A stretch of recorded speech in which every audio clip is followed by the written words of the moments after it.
মালদার হরিশ্চন্দ্রপুর থানার Mobarakpur কালীতলার content creator দুর্লভ সাহার রহস্য মৃত্যু নিয়ে একের পর এক ধোঁয়াশা।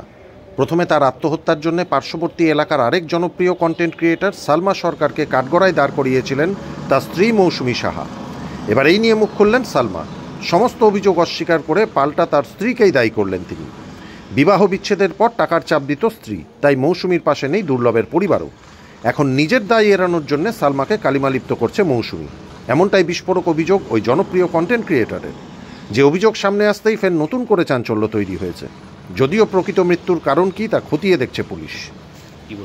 না না, এটা সম্পূর্ণভাবে মিথ্যে। এটা আমার উপরে মৌসুমী সাহা শুধুমাত্র বদনাম দিচ্ছে। দুর্লভের সাথে আমার তেমন কোনো সম্পর্কই ছিল না। জাস্ট ওই কন্টেন্ট ক্রিয়েটার, আমি কন্টেন্ট ক্রিয়েটার বলে শুধু ভিডিওর মাধ্যমে ওর সাথে আমার পরিচিত।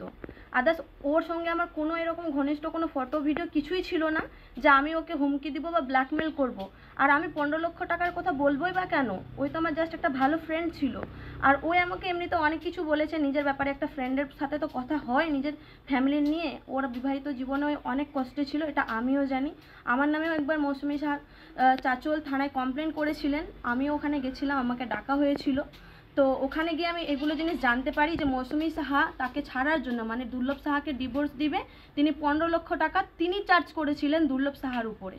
তো এটা পুরো চাচল থানা এবং হরিশ্চন্দ্রপুর থানা সবাই জানে যে মৌসুমী সাহা টাকার জন্য একবার নয়, সে 15-20 বার মোটামুটি কেস করেছেন ওর বিরুদ্ধে এবং তার ফ্যামিলির বিরুদ্ধে। এটা পুরো গ্রাম জানে এবং চাচল থানাও জানে। এবং আপনাদের যদি বিশ্বাস না হয়, চাচল থানা হরিশ্চন্দ্রপুর থানার মধ্যে একবার খোঁজ নিয়ে দেখতে পারেন। আর যেগুলো অভিযোগ আমার উপরে দেওয়া হচ্ছে বা লাগানো হচ্ছে সম্পূর্ণভাবে মিথ্যে। মৌসুমী সাহা নিজে বাঁচার জন্য এগুলো আমার উপরে ঠেলে দিচ্ছে, কারণ ওই জানে যে অপরাধী ওই নানা রকমভাবে মানসিক চাপ দিচ্ছিল দুর্লভ সাহাকে। আমি এইসব বিষয়ে ভালো রকম জানি। মৌসুমী সাহা খুব বাজে একটা মহিলা, এটা পুরো প্রশাসন জানে, চাচল থানাও জানে, পুরো অফিসাররাও জানে ওখানকার যে মৌসুমী সাহা কেমন মহিলা। সম্পূর্ণ অভিযোগ মিথ্যে, সম্পূর্ণ অভিযোগ মিথ্যে। ওই শুধু জানি না কার কাছে ভালো হওয়ার জন্য এগুলো নাটক করছে। দুর্লভ সাহাকে তো অনেক জ্বালিয়েছে, অনেক কষ্ট দিয়েছে, এটা শুধু আমি জানি না, পুরো গ্রাম জানে, ওর বাড়ির লোকরাও জানে। আচ্ছা, ওই যদি সত্যিই হতো তাহলে ওর শ্বশুর শাশুড়ি ওর পাশে কেন নেই? ওর নিজের ফ্যামিলি কেন পাশে নেই? আমার কারণে যদি দুর্লভ সাহার মৃত্যু হতো তাহলে তো ওর বাবা মাও আমার বিরুদ্ধে দাঁড়াতো। মৌসুমী সাহাই কেন আমার বিরুদ্ধে উঠে দাঁড়িয়েছে? এই কথাটা বলেন। সালমা এখন নিজেকে বাঁচানোর জন্য প্রচুর মিথ্যে কথা বলবে, আমরা জানি সেটা। আর আমার হাজব্যান্ডের সাথে আমার বিগত 1 মাস ধরে যে সম্পর্কটা নর্মাল হয়েছিল, ভালো হয়েছিল, এটা আমাদের পাড়া জানে, আমাদের থানা পাড়ার সবাই লোক জানে যে ও আসা যাওয়া করতো।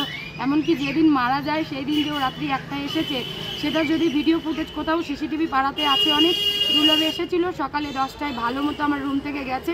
আমার এসআইআর ফর্মটা, আমাদের মধ্যে যদি সেরকম প্রবলেম থাকতো তাহলে দুর্লভ এসআইআর ফর্ম এই রিসেন্ট আমার নামে ফিল আপ করেছে ফ্যামিলির সঙ্গে এক জায়গায় করে, সেটা সালমা জানে। আর ওই দিনও ওদের মধ্যে বিশাল গণ্ডগোল হয়েছিল।